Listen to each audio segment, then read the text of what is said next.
And good afternoon. You're listening to Ken Hudnall. This is the Ken Hudnall Show, coming to you from our studios right here in exciting El Paso, Texas, gateway to the Old West and the most haunted city in the country.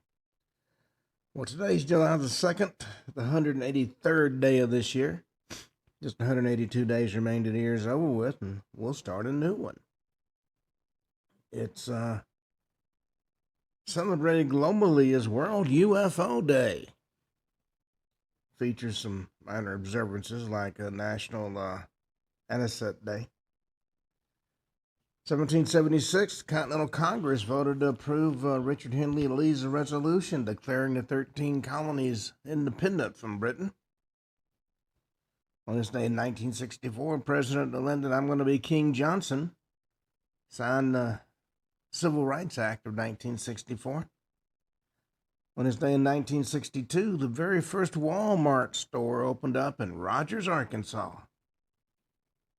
And on this date in 1937, Amelia Earhart and navigator Fred Noonan vanished over the Pacific Ocean.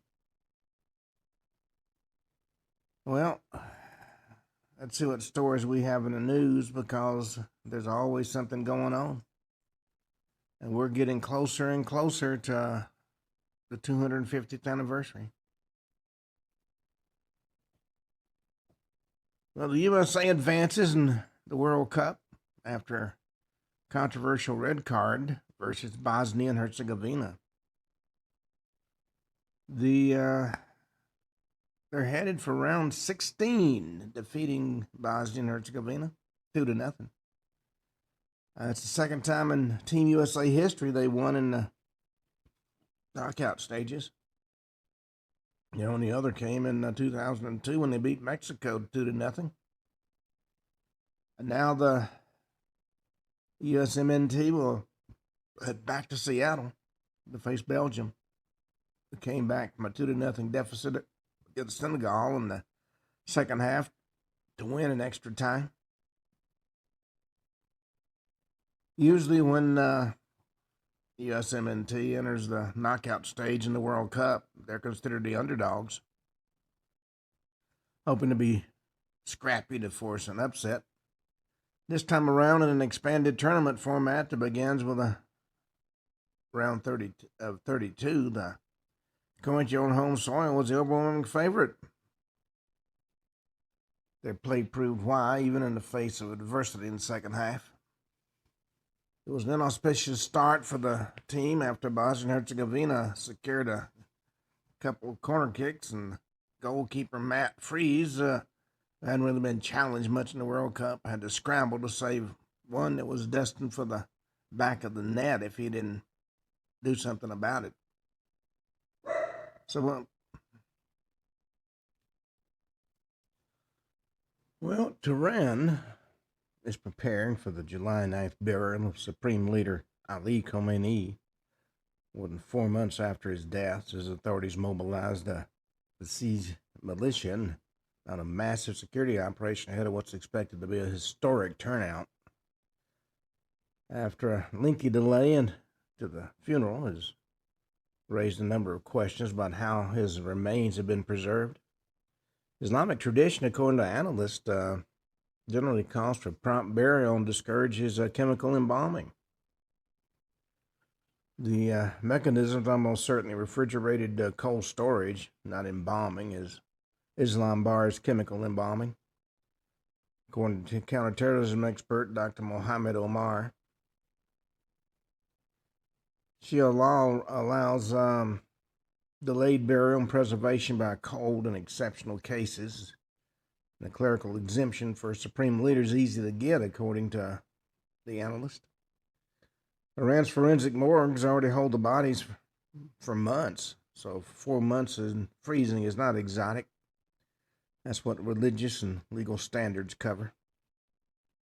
Operation Epic Fury began on February 28th with a targeted U.S. strike that killed Khamenei at his compound in Tehran. It ruled the Islamic Republic for 36 years. May not be much of a body to present. He was killed by a bunker penetration strike and Others killed with him were recovered weeks later and identified by DNA. So, currently, nobody knows for sure the status of his son, who became the supreme leader in his place. Well, Dwayne "The Rock" Johnson has been branded a coward by Hollywood stars after refusing to speak out on politics. Hollywood stars began lashing him on the Monday after he reiterated his stance to keep his personal politics out of the public eye.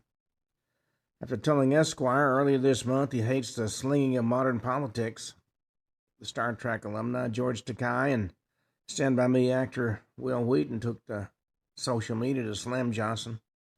Takei arguing that his silence makes him complicit. I'm not sure what he's complicit in. Dwayne "The Rock" Johnson's recent comments to Esquire about wanting to keep my politics to myself have divided fans, some calling out his silence, according to Takei. I have met most of the... I didn't meet Wheaton. I met Takei when he came to an event I was at. He was an interesting personality. And if it comes across as, shall we say, odd when you see him on TV, in person, he's a hoot, no question about that. Well, Gavin Newsom's office responds to the Supreme Court ruling on women's sports as California faces the ongoing trans athlete wave. California Governor Gavin Newsom's office responded after the U.S. Supreme Court made a historic ruling on trans athletes in women's sports on Tuesday. The court ruled 6-3 to uphold state law that protected women's sports from biological male trans athletes. California is one of 23 states in the country that don't have laws to protect women's sports. And since 2014 has had a law in place to protect the rights of males to compete against females. They don't call California the land of fruits and nuts for nothing. Spokesperson for Newsom's office said the Supreme Court ruling will not impact California's current setup. The state remains committed to ensuring every Californian, including the LGBTQ community, is met with dignity and respect, according to the spokesperson. A source within Newsom's office provided Fox News a bulleted list titled, as a governor, Gavin Newsom has the strongest record in the country on protecting and expanding transgender rights. Well, that list included several what are called bragging points, including making it easier to update gender markers on official documents and appointed multiple trans judges. Well, if all you have to do, like the song says, is to wish to make it so, California's the place you need to go. Well, Fox News poll. There was an early look at the Georgia Senate race. Georgia Democratic Senator Jon Ossoff narrowly won his Senate seat in the January 2021 runoff, defeating Republican David Perdue by just over a percentage point. Fox News polling suggests a different dynamic at this time, as Ossoff holds a double-digit lead over GOP challenger Mike Collins in a 2026 Georgia Senate race. After getting a last-minute endorsement from President Trump in the June GOP primary runoff, Collins defeated Derek Dooley, who was backed by Governor Brian Kemp.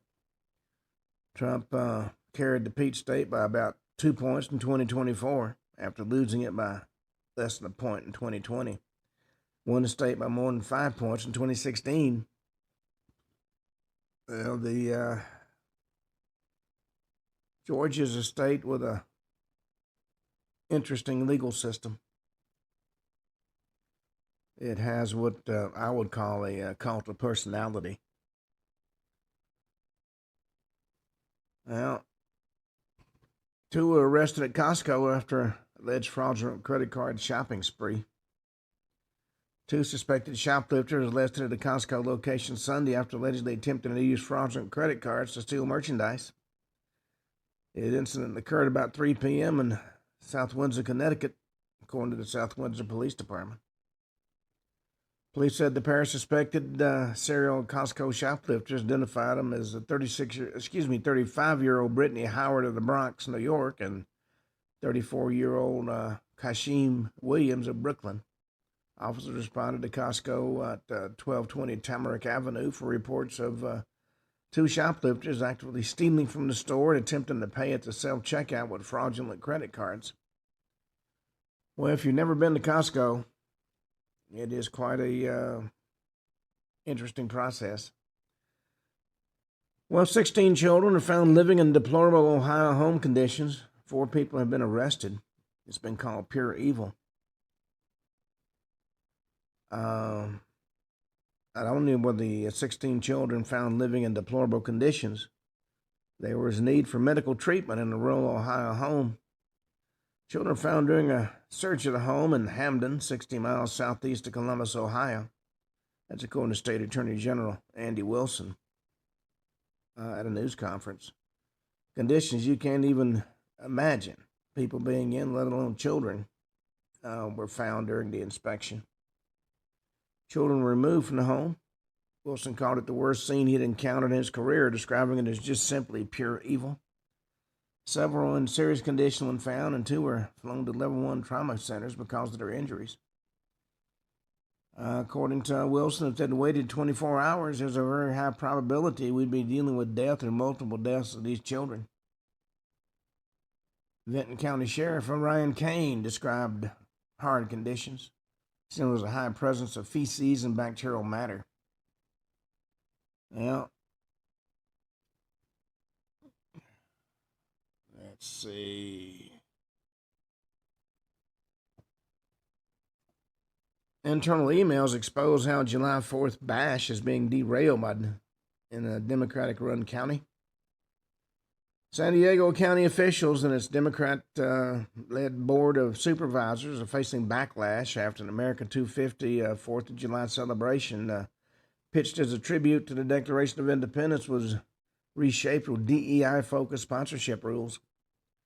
Celebration's main programming is expected to feature a tribal blessing, a land acknowledgement, nearly 2 hours of community story segments centered on historically underserved populations. In other words, we're going to be lectured about stolen land again. Bill Wells, the mayor of the San Diego County city of El Cajon, and other critics pointed out that America's founding appeared to be sidelined in tentative plans for the upcoming countrywide 4th of July celebration. It's going to be held along the San Diego area waterfront. The event, which is lacking funds needed for a full setup, saw at least one sponsor drop after it was mandated they attest to a series of DEI principles as a condition of participating. That's according to county board materials and internal county emails. According to Wells, I have an alternative plan. One, acknowledge America and its greatness. 2, celebrate with fireworks and American national anthem. Wells posted that on X alongside a copy of the 4th of July celebrations plan schedule, which matches an internal county run of show obtained by Fox News Digital.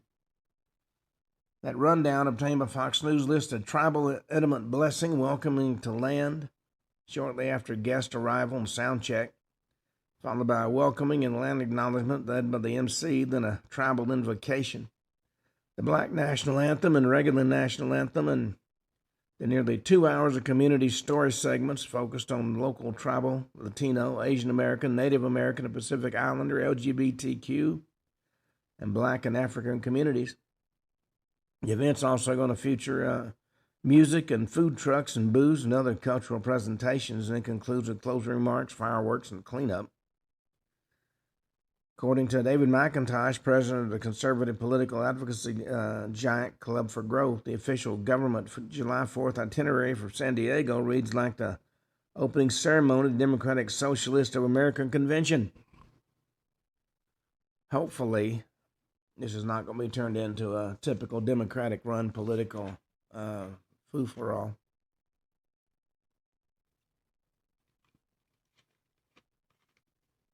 This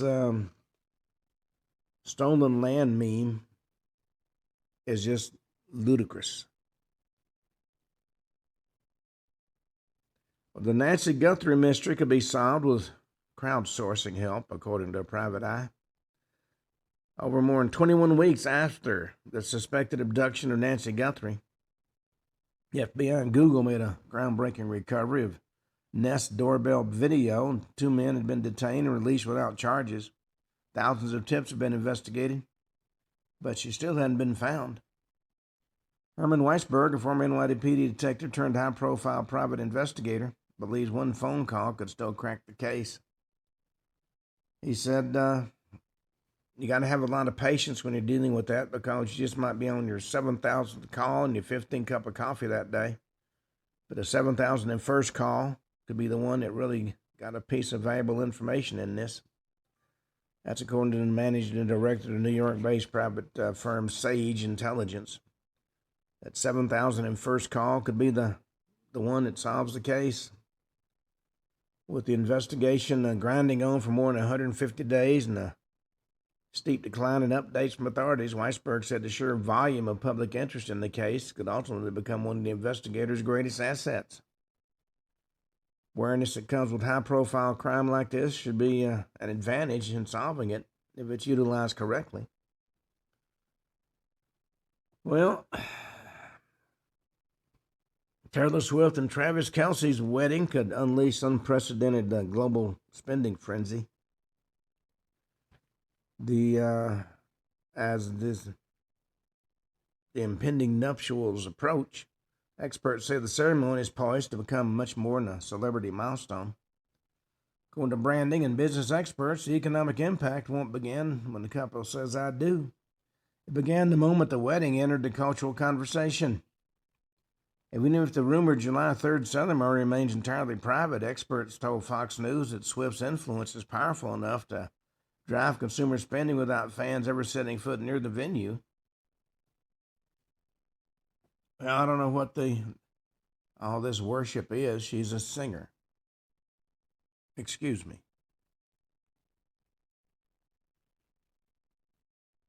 Well, President Trump promises Philadelphia gas discounts ahead of July 4th. Claims oil prices are coming down. He said, just as I promised, oil prices are plummeting fast and gas prices at the pump are dropping. Not as fast as they should be.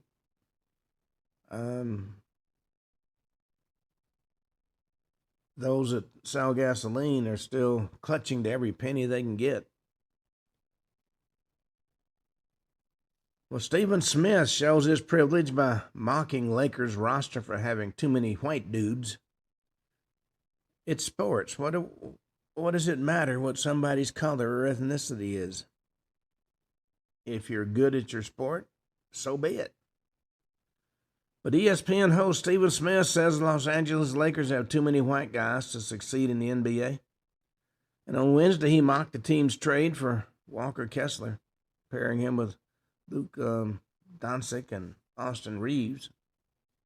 He said, where the hell do the Los Angeles Lakers think they're going with a bunch of white dudes? He asked on his podcast. Your 3 top players are white dudes. This is really basketball? Then he asked, NBA history, when has a team led by 3 white dudes ever gone to the promised land? Somebody's got to say it. And to answer his question, it was Larry Bird, Kevin McHale, and Danny Ainge that led the team the last time they went all the way. You know, there's a lot of hosts, if they didn't have a racial card to fall back on, wouldn't have very much to say.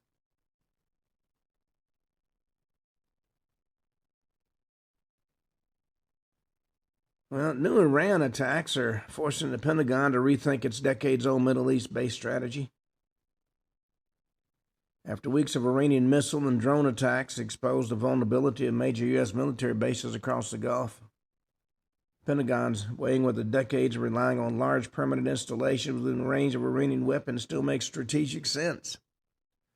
Defense officials are considering dispersing some capabilities and reassessing parts of the U.S. regional base posture. That's according to a Wall Street Journal report. Gulf-based networks how the U.S. responds quickly to Iran, protects shipping lanes, reassures Arab partners, and keeps pressure on ISIS and Al-Qaeda. The Pentagon reduces or disperses that footprint. It can make U.S. forces harder to hit, but also slower to respond in a crisis. For decades, the trade-off was straightforward. The closer U.S. forces were to the fight, the faster they could respond, but Operation Epic Fury reignited a long-running debate over whether concentrating aircraft and ships and command centers and thousands of troops at a handful of large Gulf bases have become an increasingly dangerous liability in an area of precision missiles and drones.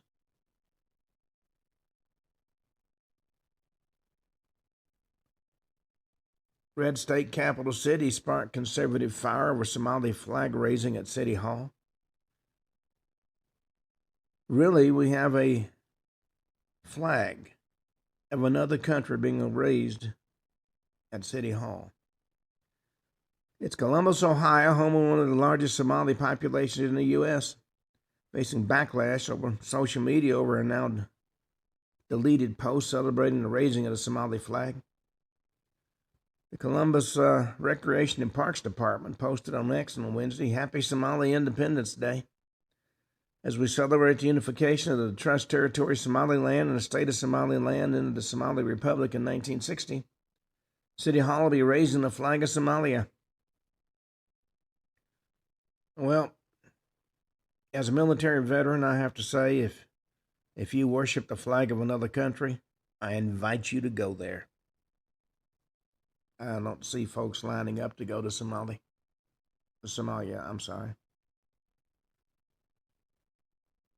Well, America's next 250 years depend on passing faith and freedom to our children.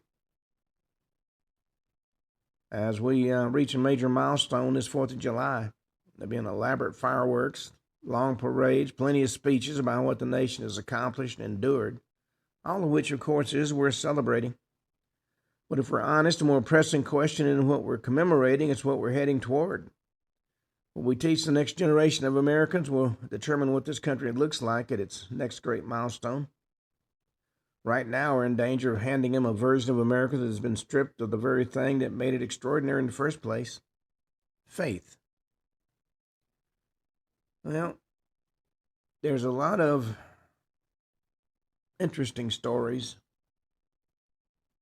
in the news.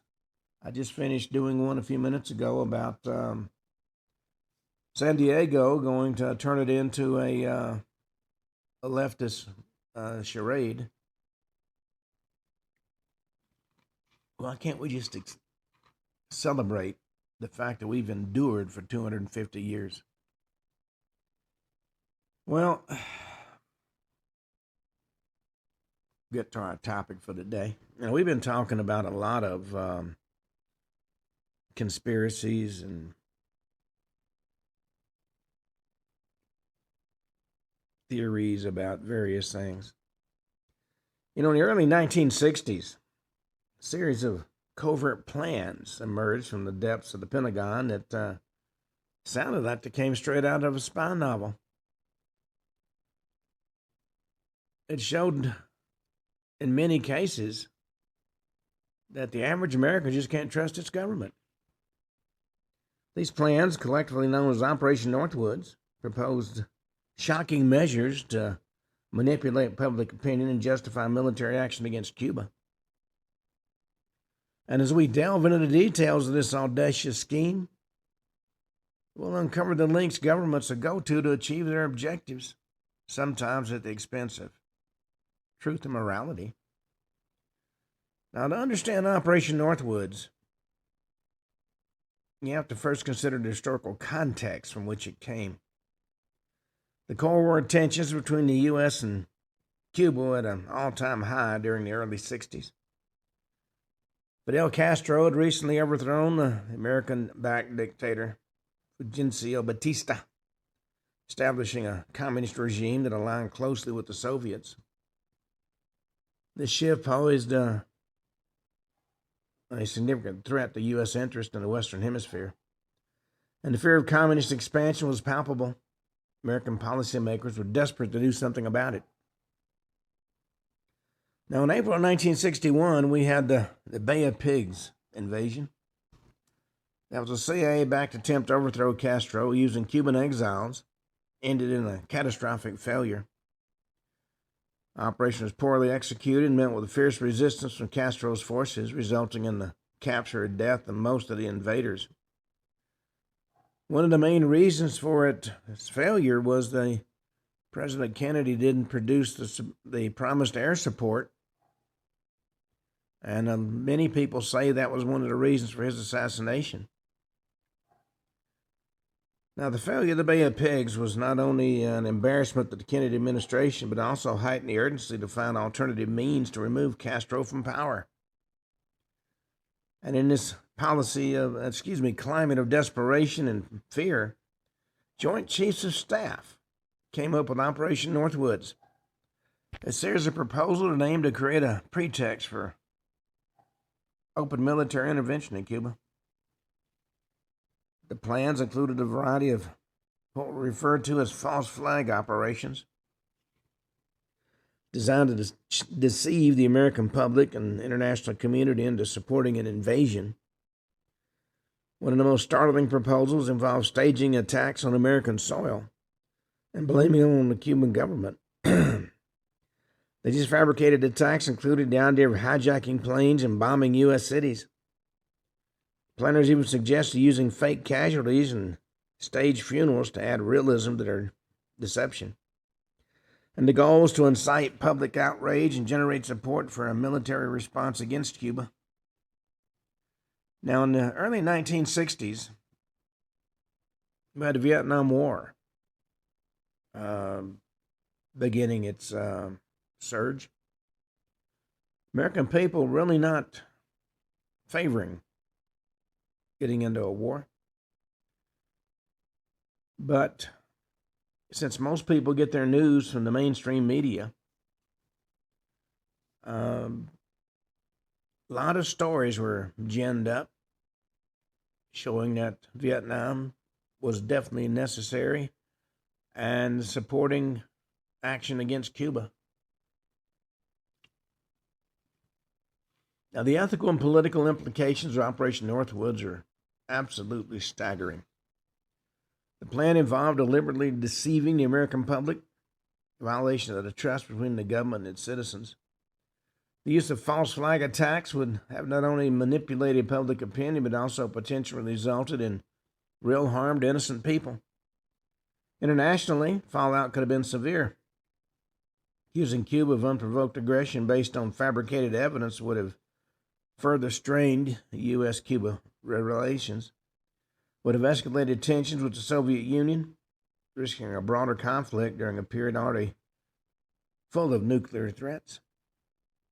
Internally, Operation Northwoods was met with opposition and debate. President Kennedy ultimately rejected the plan, recognizing its moral and, more importantly to him, political dangers. But the fact that such a proposal was seriously considered highlights the extreme measures some officials are willing to take to achieve their objectives. Ethical concerns about deceiving the public and potential for international fallout underscore a Cold War-era policy-making complex and often dark nature. Now, the details of Operation Northwoods remain classified for decades, hidden from the public scrutiny. It wasn't until the 1990s when documents were declassified that the full extent of the plan came to light. Revelations sparked outrage and disbelief among the public. A lot of folks struggled to comprehend their government had seriously contemplated such deception and dangerous actions. Declassification of these documents provided a rare glimpse into the inner workings of Cold War strategy and the lengths to which officials are willing to go to counter what they considered perceived threats.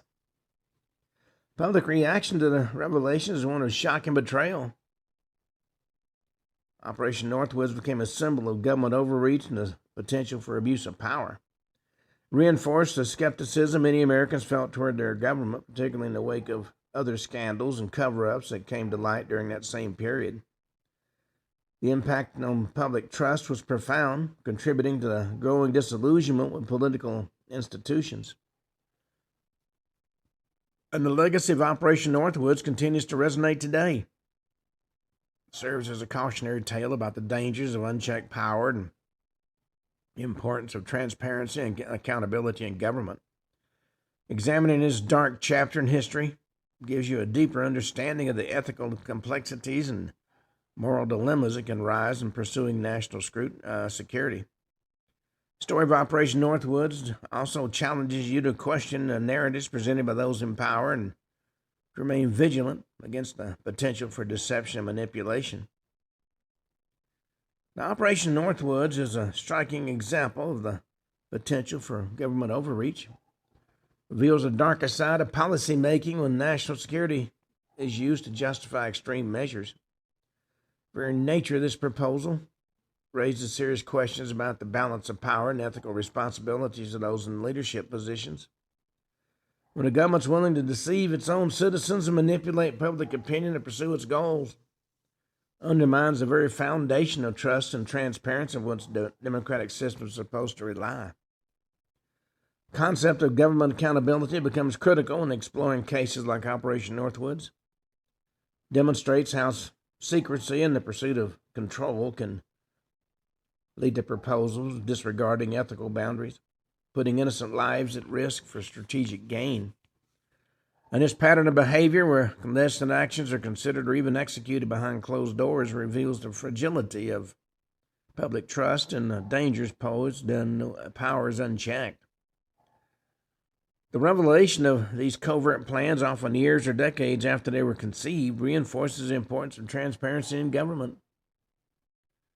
When classified information comes to light, it can shock and disturb the public, prompting feelings of betrayal and disillusionment. The erosion of trust doesn't simply fade, it lingers, casting a shadow over future decisions and actions taken by those in power.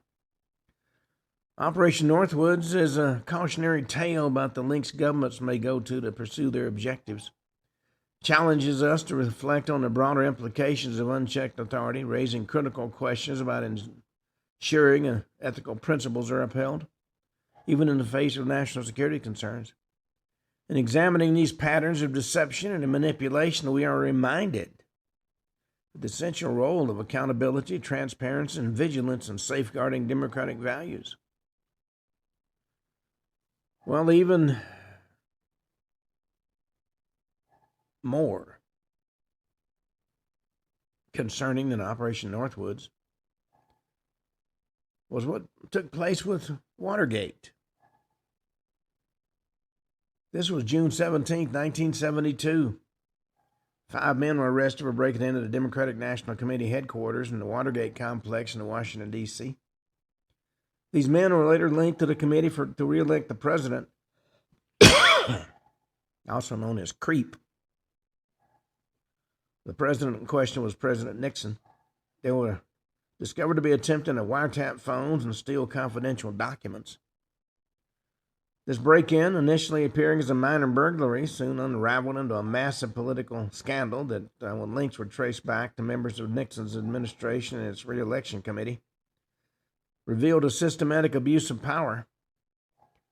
Nixon administration quickly attempted to distance itself from the break-in and covered up its connections by obstructing the FBI investigation, using CIA pressure, paying hush money to burglars, and creating false narratives to deflect blame. And despite these efforts, investigative journalists Bob Woodward and Carl Bernstein from the Washington Post, assisted by information from a key anonymous source known as Deep Throat, who was later identified as FBI Deputy Director Mark Felt, persistently reported on the case.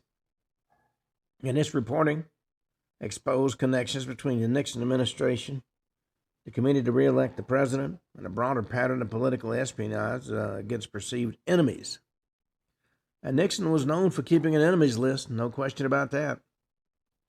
And following the media revelations, the U.S. Senate initiated hearings in 1973, led by the Senate Watergate Committee. The public hearings were broadcast nationwide, drawing public scrutiny. One key moment in the hearings came with the testimony of former White House counsel John Dean, who accused Nixon of direct involvement in the cover-up. Additionally, it was revealed that Nixon had a secret taping system in the White House that recorded conversations When Special Prosecutor Archibald Cox demanded these tapes, Nixon initially refused, which sparked a constitutional crisis known as the Saturday Night Massacre, in which Nixon ordered the firing of Cox.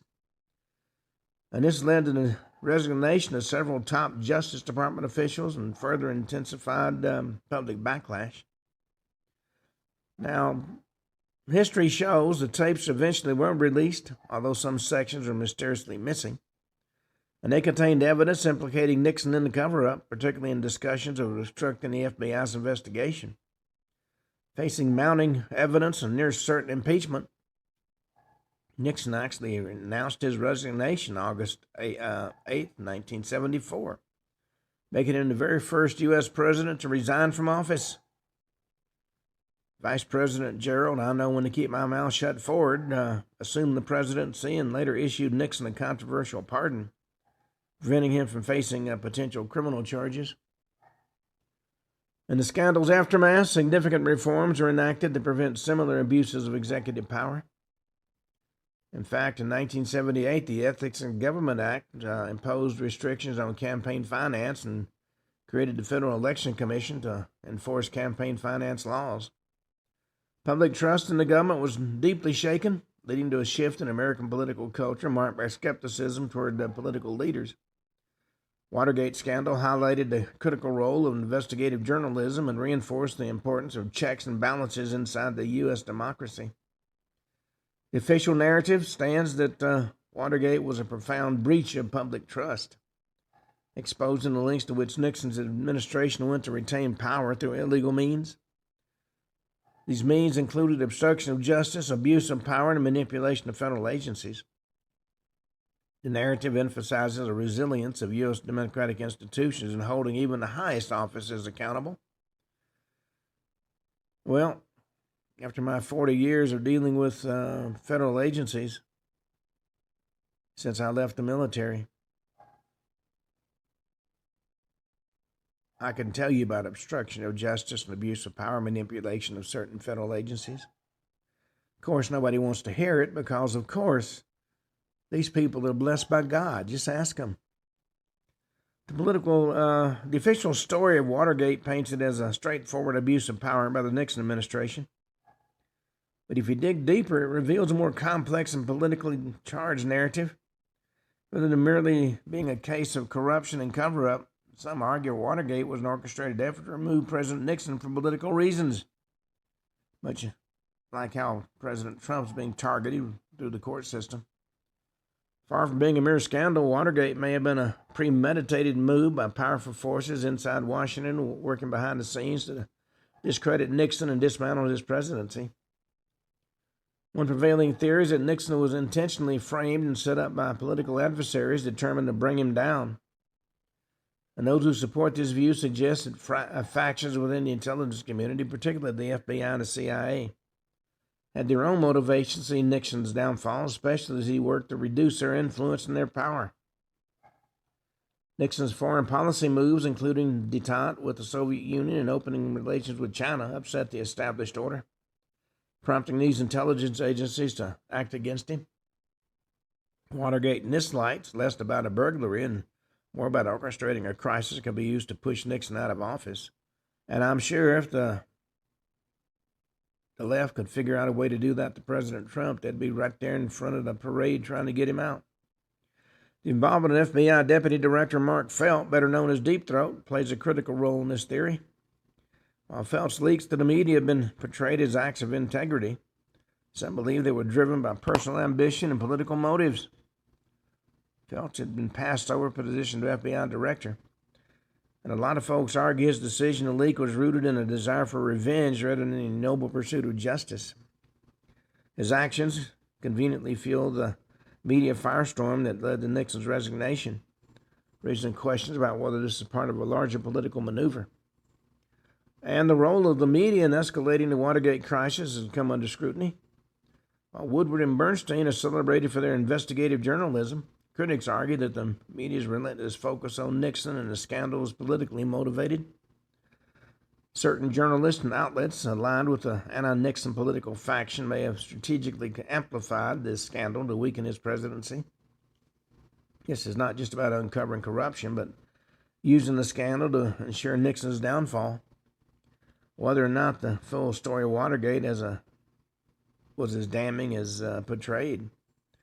And even the nature of the Watergate break-in itself raises suspicion. There are theories that Nixon may not have been directly involved in the planning of the break-in at all. Instead, rogue elements within his campaign or even within the intelligence agencies could have acted independently, knowing the fallout would be pinned on Nixon. His later attempts to cover it up then might have been more about saving face and avoiding embarrassment rather than hiding direct involvement. Nixon's reaction could have been spun as guilt by those who wanted to exploit the situation for political gain. And Nixon's domestic and foreign policies had made him enemies on all sides of the political spectrum. And these enemies saw Watergate as their opportunity to strike. His controversial stance on the Vietnam War, his drive for peace with China, and his steps to curb the power of the intelligence agencies all made him a prime target for removal. Watergate, seen through this lens, was the perfect tool, engineered to take down a president who threatened the existing power structures in D.C. Aftermath of Watergate, including reforms like the establishment of the Federal Election Commission, has often been cited as necessary steps to curb executive power. But even these reforms have been viewed by some as part of the broader political targeting of Nixon, designed to ensure that future presidents will be constrained by new political mechanisms. Watergate was not just a scandal, but a turning point, a carefully calculated political move that forever changed the balance of power in the U.S. government. And drawing parallels to today, it's easy to see similarities in how political opponents are using legal and media systems to target Donald Trump.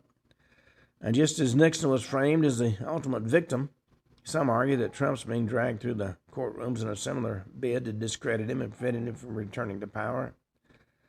Both men desperate and disruptive in their politics, willing to challenge entrenched institutions, faced intense scrutiny and are pursued by powerful forces looking to remove them from the political stage. Putting it all together, Watergate wasn't merely an isolated scandal about a break-in. It was an international political coup executed by intelligence factions within the government. The evidence points to a calculated effort by the CIA and the FBI to dismantle Nixon's presidency. Bob Woodward, portrayed as an investigative journalist, was in fact a former naval intelligence officer strategically placed at the Washington Post, working with the high-ranking FBI officials to publicly dismantle Nixon's image and his power. That's been something that hadn't come out very much. How did Woodward wind up where he was at? And how did he have the wherewithal to get some of the information he got? Watergate served as a warning. Entrenched powers were employing any means necessary to protect their agendas, eliminating even the highest office holders when it suits their interest. This wasn't justice. It was a high-stakes political covert takedown. And as we go further, the story of Nixon's downfall is a reminder that political power plays are rarely as simple as they appear on the surface. If Watergate was just the investigation of an abuse of power by a president, that would be one thing. But as you delve more into it, there's a whole lot of other agendas that have never seen the light of day. Well, at the same time, everybody's pointing the fingers at Nixon. Some of his accusers had dirt on their skirts. I'm talking about the CIA. They had a program called MKULTRA, the ultimate mind control program. Now, the origins of MKUltra are rooted in the post-World War II, a time when fears of Soviet advancements in psychological and mind control techniques gripped the U.S. I can remember a lot of bizarre stories playing out in the media. Cold War created an atmosphere of intense rivalry, both superpowers seeking to gain any possible advantage. The CIA, concerned that the Soviets might develop methods by which they could control human behavior, initiated MKUltra to explore the potential of mind control for interrogation and espionage. The goal, of course, was to develop techniques that could be used to manipulate individuals extract information, and potentially create undetectable agents. They actually had a program that a lot of money was spent on to create unknowing assassins. That was one facet of MKUltra. What's the best assassin? One that doesn't know they're an assassin. MKUltra experiments were diverse and often disturbing. The program's most infamous methods involved the administration of LSD and other psychoactive drugs to unwilling subjects. CIA believed these substances could be used to break down mental resistance and induce a state of suggestibility. Subjects, including military personnel, college students, and even ordinary citizens, were often dosed without their knowledge or consent. This led to unpredictable and sometimes tragic outcomes, as the effects of these drugs were not fully understood at the time. In addition to drugs, MKUltra employed hypnosis and sensory deprivation techniques. Hypnosis was used to try to implant false memories or erase existing ones. Sensory deprivation aimed to break down an individual's sense of reality. Subjects were placed in isolation tanks or deprived of sensory input for extended periods, leading to severe psychological distress. The program also targeted vulnerable populations such as prisoners and mental health patients. They were subjected to these experiments without proper oversight or ethical considerations. And the ethical and legal issues surrounding MKUltra are absolutely staggering. One of the most significant concerns is the subject's lack of informed consent. People are often subjected to experimentation without their knowledge, violating their autonomy and their dignity. This disregard for ethical standards results in numerous cases of psychological and physical harm. A lot of subjects experience long-term trauma. Some even lost their lives due to the program's reckless practices. Congressional hearings in the 70s, led by the Church Committee, brought some of the MKUltra's abuses to light. The committee's investigations revealed the extent of the CIA's unethical behavior and led to calls for greater oversight and accountability. The hearings exposed the program's disregard for human rights and the rule of law, prompting public outrage and demands for reform. And the long-term impact of MKUltra on public perception and policy is profound. The program's declassification and public revelation in the 70s shattered trust in intelligence agencies, if there ever was any in the beginning. Public learned that the CIA had conducted experiments on American citizens without their consent, leading to a widespread sense of betrayal. This erosion of trust has had lasting effects, contributing to ongoing skepticism about government transparency and accountability. MKUltra has also left an indelible mark on popular culture. Movies, TV shows, and literature have explored themes of mind control, often drawing inspiration from the program's real-life horrors. Films like The Manchurian Candidate and series like Stranger Things have captivated audiences with stories of government experiments and psychic powers, reflecting the enduring fascination with MKUltra's dark legacy. These cultural representations keep the memory of MKUltra alive, serving as a reminder of the potential dangers of unchecked power and secrecy. Well, while the official accounts of MKUltra expose a chilling government program of secret mind control experiments, the true scope of its operations may be far more sinister than anybody's dared to admit. One of the most compelling theories kept in the shadows of public disclosure and discourse is the connection between MKUltra and Charles Manson, a figure who, far from being just a deranged cult leader, may have been a pawn in a covert CIA experiment. Evidence suggests the grisly Manson family murders in '69 may have been part of a broader orchestrated government plot to manipulate society through mind control, with Manson playing his role as a test subject or, some say, even an asset. Central to the theory is the prolific use of LSD, both in the MKUltra programming by the Manson himself.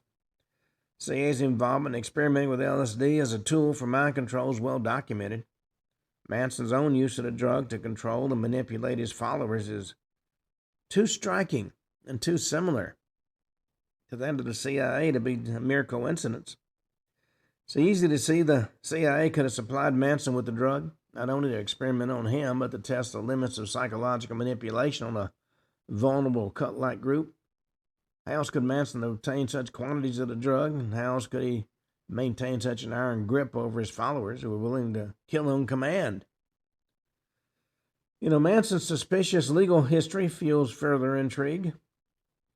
Despite repeatedly violating parole and accumulating a string of arrests, he appeared to enjoy an unusual level of protection and leniency from law enforcement.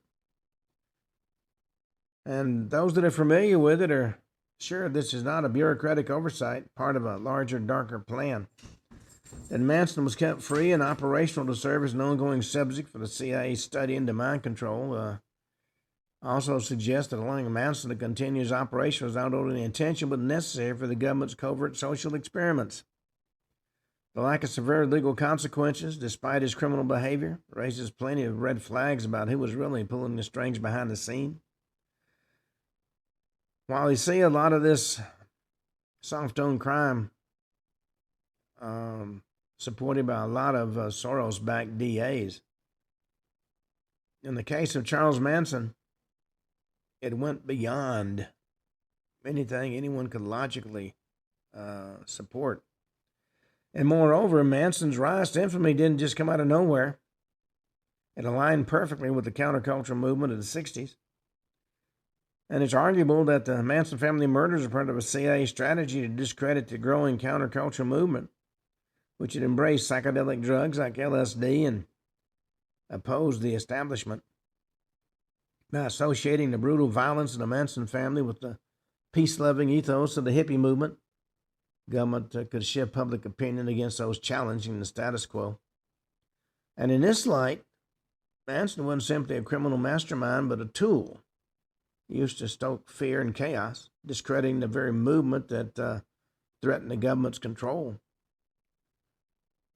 And though there are no official documents that have come to light that link Manson to MKUltra, circumstantial evidence is enough to keep a lot of folks convinced. Manson's access to drugs, his legal immunity, and his use of mind control techniques fit too closely with the known objectives of MKUltra to just ignore out of hand. The fact that no concrete proof has been revealed only deepens the mystery and reminds us how far the government's gone to cover up such explosive stories. The Manson case represents just the tip of the iceberg when it comes to MKUltra's reach. If Manson was indeed a product of government experimentation, it calls into question just how far the CIA went in its pursuit of psychological control. Was the Manson family massacre simply a tragic outcome of one man's deranged leadership?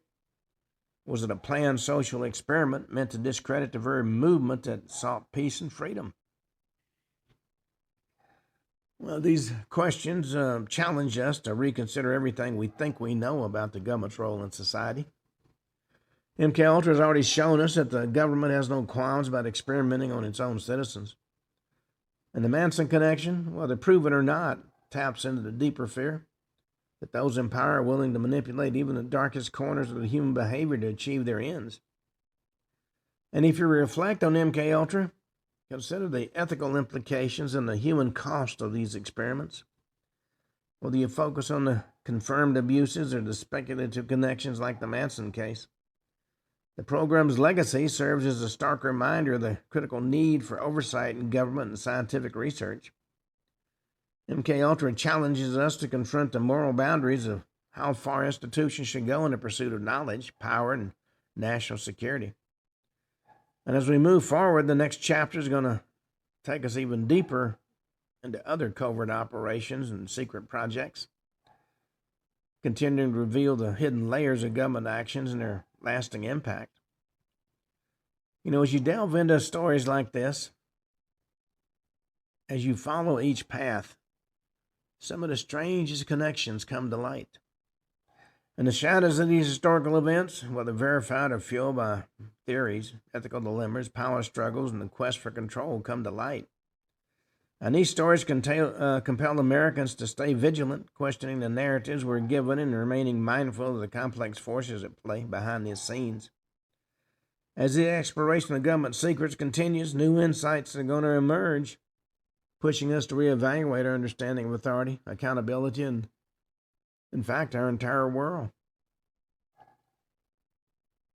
Well, from Charles Manson and MKUltra Let's go to a September morning in the year 2001. The world witnessed in shock as two commercial airliners crashed into the Twin Towers of the World Trade Center in New York City. Within hours, both of those towers collapsed. Another plane hit the Pentagon in Arlington, Virginia. A fourth plane, United Airlines Flight 93, crashed in a field in Pennsylvania after passengers had tried to overpower the hijackers. And these coordinated attacks, carried out by 19 terrorists, forever changed the global landscape, ignited a wave of conspiracy theories that persist even to this day. Now, the official narrative of the 9/11 attacks is presented in the 9/11 Commission report. Outlines a series of coordinated terrorist events carried out by 19 hijackers linked to Al-Qaeda. The attack began at 8:46 in the morning on September 11, 2001. That's when American Airlines Flight 11 struck the North Tower of the World Trade Center. 17 minutes later, United Airlines Flight 175 hit the South Tower. Within hours, both of these towers collapsed due to the intense fires and structural damage. Simultaneously, at 9:37, American Airlines Flight 77 crashed into the Pentagon in Arlington, Virginia. Caused a lot of significant casualties and damage. Now, I will say there are a lot of questions about that particular crash. If you delve further into it, you'll see that a lot of folks who were on the scene at the time say there was no sign of any aircraft wreckage. We're going to delve more into that. The fourth hijacked plane, United Airlines Flight 93, was heading for another target in Washington, D.C., probably the White House, it's theorized. But when passengers tried to regain control of the aircraft, it crashed in a Pennsylvania field. According to the official account, the attacks were meticulously planned and orchestrated by Al-Qaeda with the goal of inflicting maximum destruction and terror on the U.S. And this resulted in a seismic shift in U.S. policy and global security, launched the so-called War on Terror, and marked the beginning of military action in Afghanistan under Operation Enduring Freedom. Well, the Commission's report highlights intelligence gaps and coordination issues that allowed the attackers to proceed with their plan undetected, leading to calls for reforms across intelligence and aviation security. The legacy of 9/11, as framed by the official narrative, continues to shape both national security and public perception, emphasizes the need for vigilance against terrorism and resilience in the face of threats. Well, there's a lot of conspiracies said to be behind 9/11. The official story of September 11th attacks is a carefully crafted narrative that conceals the real forces at work. Far from being a spontaneous act of terror, the events of 9/11 were actually an inside job designed to justify military intervention, expand government control, and erode civil liberties. The 9/11 Truth Movement uncovered compelling evidence that directly challenged the official narrative and reveals a web of lies, manipulation, and calculated deceit orchestrated by those in power at the time. And since it's difficult to weave all the possibilities in one concrete statement, it can be summarized as a myriad of potential 9/11 alternatives to the official narrative. We're going to talk more about that in tomorrow's show. Until then, this is Ken Hudnall for the Ken Hudnall Show saying have a truly great evening.